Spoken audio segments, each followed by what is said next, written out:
Nawala sila nung umayos buhay mo.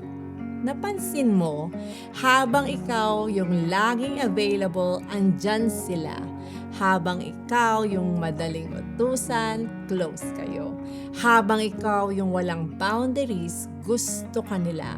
Pero nung nagsimula kang magbago, mag-focus sa goals mo, matutong tumanggi, bigla silang nawala.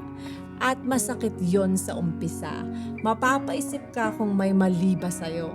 Pero hindi mo kasalanan na pinili mong mag-grow. Ang totoo, may mga taong gusto ka lang kapag convenient ka para sa kanila. Kapag hindi ka na nila makontrol, biglang magiging mayabang. Iba na o nagbago na. Pero alam mo, minsan kailangan mo talagang magbago para hindi ka maubos. At yung mga tao sa buhay mo, hindi sila mawawala dahil lang nag-heal ka.